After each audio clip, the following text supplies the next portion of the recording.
So I'm just going to go ahead and get started with an introduction just in case you don't know who I am. So again, John Wilson usually does these workshops, but he is a guest speaker today at an online conference at the same time. So I am Brittney Howell.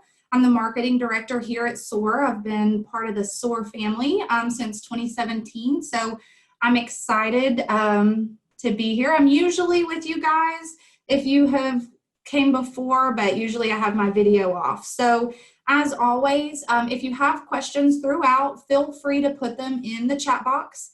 Also, we'll have the Q&A going as well. Since it is just me monitoring today, it may take me to the end to get to the questions. And if any questions I'm not able to answer, we will send you an email after and answer those questions. Also, the webinar is being recorded, so it will be available on our website for you to view. We'll also put the PowerPoint with it. So if you do want to go back to this, you're more than welcome to. You'll get an email after with instructions. So I'm just going to go ahead and jump into it, and we will see if we have more attendees as we go. So today we're going to talk about organization strategies and tackling the beast one pile at a time. So organization is so important for us and our children, so we're just gonna get started. All right, so first and foremost, teach your child to structure environments for success. So something to think about is controlling the environment or letting the environment control you. So for example, have all the neighbors be really quiet while your child does their homework, or have your child put in headphones and listen to music that won't distract them. It's obvious that it's going to be easier to control your own environment and the child's environment than the entire environment around you. So also modifying the environment or modifying the behavior of your child. So this example, change the location of where your child is sitting versus consistently scolding the child for being distracted. So for example, with this, if you have your child doing their homework and they're facing a window, they can easily get distracted by the neighbors outside or cars that are going by outside. So instead of scolding them every time they're distracted, let's relocate them somewhere that has less distractions. We all know ADHD and just youth in general get distracted very easily. So trying to making the environment a little better for them so they get less distracted. So develop time management techniques that work. So if you joined us last week, we did touch base on becoming a list maker because we know the deeply satisfying experience that you get when you get to cross an item off of the list. So we did talk about this last week, and we said it is very satisfying, and some of us even admitted that if it's not originally on the list, we may write things down just to have that instant gratification of marking it off. So this is a great technique that'll keep you on task, and just, again, you get that instant gratification. So something else is using new software. So we are obviously living in a digital age.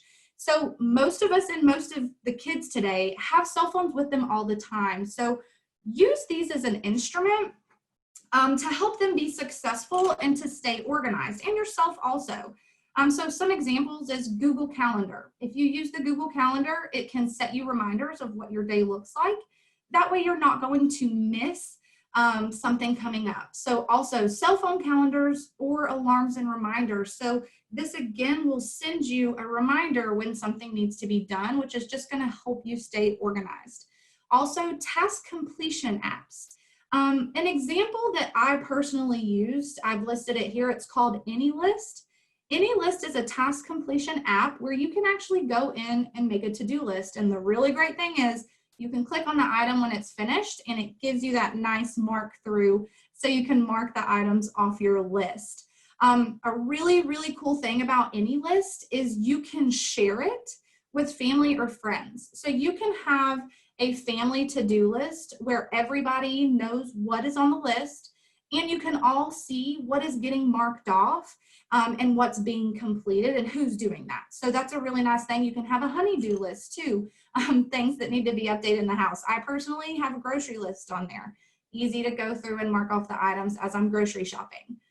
If you guys have a app that you use just for task completion to help stay organized on a day-to-day basis, please feel free to share it with us in the chat box so that we can all kind of see. Again, any list is just one I use, but if you have any examples, we'd love to see them in the chat box so we can learn more about those.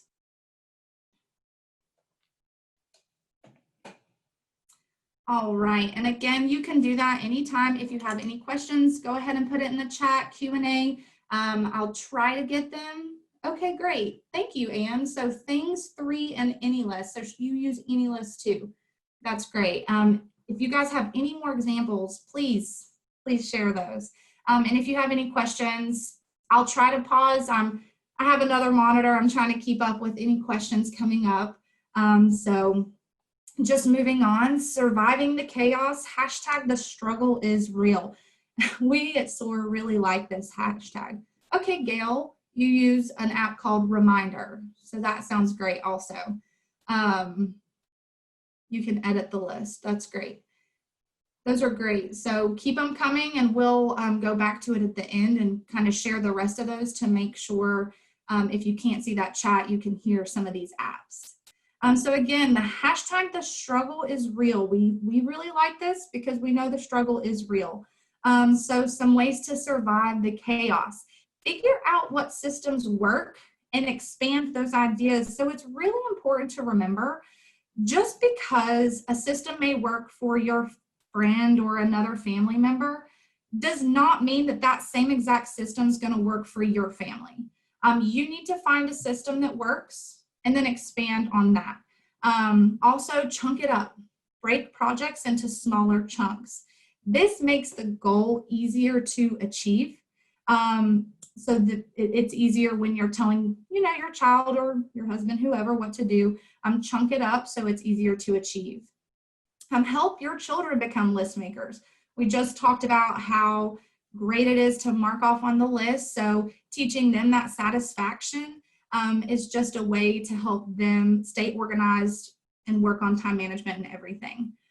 Do not impose organizational systems. Let them create their own and consistently redirect them to use their systems. So this is important to know because, for example, if you were to hire someone to come in and create an organization system for your family and they tell you, this works for everyone, here's the system, how successful will it actually be? Because this person doesn't know your family. So just because it works for everyone does not necessarily mean it's going to be successful for you guys. So this again is going to that first point. Figure out a system that works for you. Allow your children to be part of that. And so, create their own and then consistently redirect them to use the system. So some strategies, one spot by door for essentials. So if there are items that are easily forgotten, whether it's a book bag or your jacket or an umbrella, have a spot where you're exiting your house that you can keep these items and that that's where the items will be. So as you're leaving, you can see them and it's just a great reminder to grab them. So remembering less items equals less items to lose, clean, or keep track of. So we all know how hard it is to keep up a lot of items. So for our kids, it's also hard. So less items for them to have to manage during the day is going to help them be more successful when they're getting organized. Declutter, choose one spot and fix it. Don't try to do the whole room. So again, make the goals easier to achieve. Lastly, rather than saying, go clean your room, take a picture of the area after it's clean, so what your expectation is, and say, go make your room look like this. So showing your child what your expectation is will make it easier for them to understand what they need to do. And so again, don't just say, go clean your room, show them a picture. So we do have an example on the next slide. So as you can see, this room is cluttered. There's stuff on the floor. Looks like there's trash everywhere. So instead of saying, go clean your room and hoping they'll do it, have this picture ready so that this is an example of what their room looks like when it is clean. They'll know this is your expectation.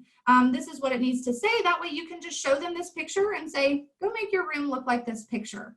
It will help them stay organized, know what they're supposed to be doing, and again, know what you want them to do. All right, organize the way you really are. So again, we've kind of touched base on this. Figure out what systems work and expand those ideas. So every family is different, and so every system is going to be a little different. So find what works for your family and do that.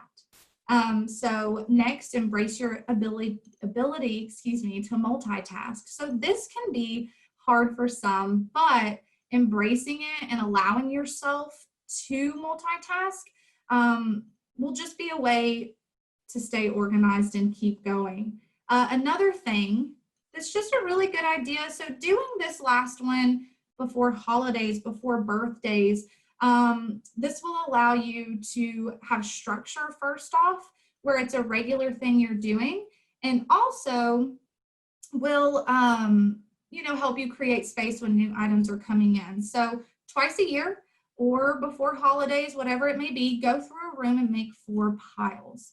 So a keep pile, give away, throw away, and an I'm not sure yet pile. And so if anybody has watched Marie Kondo on Netflix, you may be familiar with this system, and it's something that, we utilize here as well. So an easy structure for making this happen is maybe getting 4 tarps and laying them on the ground, and in the room you're in, going through each item and determining which tarp it's going to go on. So which pile is it going to go? Ask yourself questions throughout this process. Do I still use this item? Is it worth the space that it's taking up on the shelf?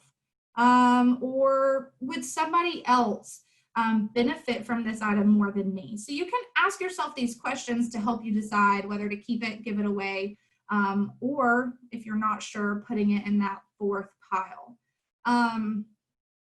Now, when you do have your 4 piles, a really great technique is to go ahead and put away the giveaway and throwaway, get that out of the way. And then the keep items, put them up, put them back where they belong, because this is going to give you a visualization of how much space you have on your shelves or how much space in your closet. It'll help you to see when you're looking, you go back and revisit this I'm not sure yet pile, how many items you actually want to and can keep. A lot of the times what we'll see is that this I'm not sure yet pile, it may be given away because once your keep items are back where they go, you just may not have the space. So this is, again, it's a really great technique to do a couple times a year before holidays when you know you're going to get new stuff, and just keep you organized, keep your house less cluttered. So that's just a really nice strategy. All right. Yay, thanks, Gail. So getting out the door and getting ready for school or work, we know that this can be a stressful time. So some strategies you can use: inventory the pitfalls. So determine what could go wrong. For example, if you wake up late, that may put you in a bad mood. If your child's favorite cereal is out in the kitchen, they could be put in a bad mood. Or if you can't find an item that you need during the day. So examine these common things that could happen in the morning, things that could easily go wrong, and then come up with solutions. So go ahead and have solutions in place. Prep the night before. So if your child struggles in the mornings, prep as much as possible the night before. This can look like showering the night before to save time. It can be laying the clothes out, your shoes out the night before. So prepping for the next day, whether it's work, weekend, whatever it may be, go ahead and have that ready. Also, packing the book bag, packing your lunch, having it ready the night before So the next day you're not taking up time doing these things. Emphasizing that everything has a place. So this is important just so everyone knows where it is. And so if it is something that's missing, have a place so that you can kind of avoid that happening. We've mentioned this a couple times already. So book bag by the door, essential items by the door. If there's something easily forgotten, have that space, whether it's a cupboard, whether it's just an area in general, have that space specifically for these items. So when you're running out the door, you won't forget them. Medications at school. So make sure if your child has medications at school, or if even you have some throughout the day while you're working, that you have an organized system that's easy to understand. Again, utilize the apps that we've kind of talked about, the reminders on your phone, the alarms you can set that will remind you when it's time to take these. Creating a routine. Make sure, make sure you do have a routine, but not that you have it, that you also stick with it. So for our kids here at SOAR, a lot of the times they strive on structure. So having a structured routine in the morning and doing that every day helps the mornings, be a little easier. So starting out, obviously school's coming back up, so your morning routine is going to be different than it was in the summer. But once you have that routine, do it every single day, and that way you can be more organized throughout the school year, and everybody can just know the morning routine and be able to do that. So the next one, I like this one. So honey, not vinegar. Try not to start your day with conflict. Try really hard to stay positive, stay patient, which we all know is hard, but if you do start the day with conflict, that, can determine how the rest of your day is going to go. So the mood in the morning will set the mood for the day. So try to have honey and not vinegar. Have backup plans. We all know that things go wrong and things can go wrong. So having a set backup plan, whether it's just something or the whole family knows, that will just help when things do go wrong, help you stay organized and on top of your day. And so, sorry, I went the wrong way. Most importantly to me is remembering tomorrow is a new day. So if this morning was really bad, everybody was off their game, don't think about it that every morning is going to be like that. Tomorrow is a new day. Get back on that routine, and hopefully, things will be better. So just remember that tomorrow is a new day. Now we'll skip to problem solving. So something that we practice at SOAR is API. So assess, plan, implement, and evaluate. So obviously every day there's going to be situations where you're going to have to problem solve, whether it's at home, whether it's at work, or for your children, it might be at school. Problem solving is something that we need to be able to assess, plan, implement, and evaluate. So when you're assessing, you're identifying what the problem is. With the plan, you come up with solutions. So come up with solutions to deal with the problem. So implement. You're implementing the plan, you're implementing these solutions. And lastly, evaluate. Once you've completed this process, you can determine the things that worked and the things that did not work, and you can make the necessary changes. So always remember, you should view failure as a stepping stone to success. So that's just, again, we're going to problem solve every day. So making sure you can practice API is going to help be successful for the next time this problem may arise.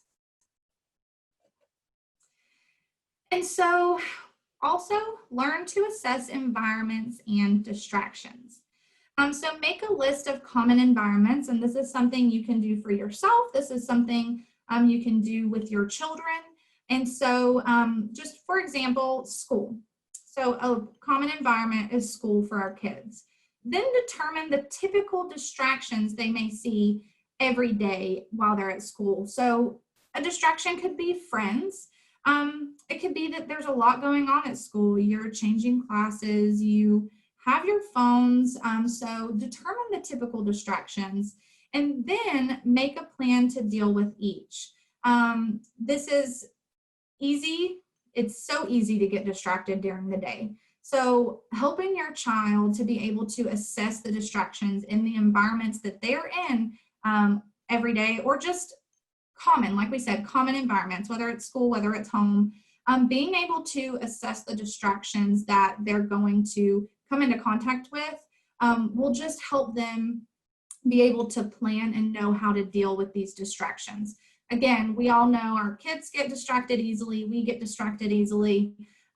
So being able to teach them to assess these environments will just help them to stay on top of it and learn how to deal with those distractions as they come.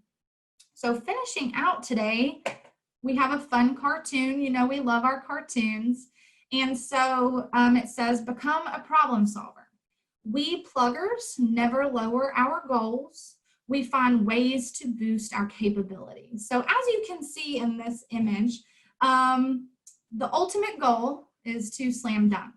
And so instead of giving up on this goal, it looks like a bucket was used, a box was used, and a trash bin was used to help achieve the goal. So for us, and every day, you know, the bucket and the box and the bin, that symbolizes the strategies that you're using and your child's using to achieve the ultimate goal, whatever that goal may be for you and for your family.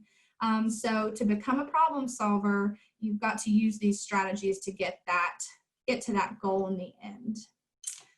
All right, so it was a quick one today. And like I said, if there are any questions, I am happy to answer them, or if you would rather us email, we can do that as well. But this webinar will be available. You'll get an email letting you know how to get that. I know John missed everybody, so I'll tell him you all said hey. But since I don't see any questions, just email us if you do think of one. And we'll put this on the website as soon as it's available, and you can access it in the slide. Thanks, Gail. Always appreciate it, and we're glad you found it helpful. Thanks, and good to see you here with us. All right. Well, thank you all for joining us. I hope you guys have a great rest of the day, and hopefully we'll see you next Tuesday for the next webinar. Bye. Bye. I'll tell them you said hey.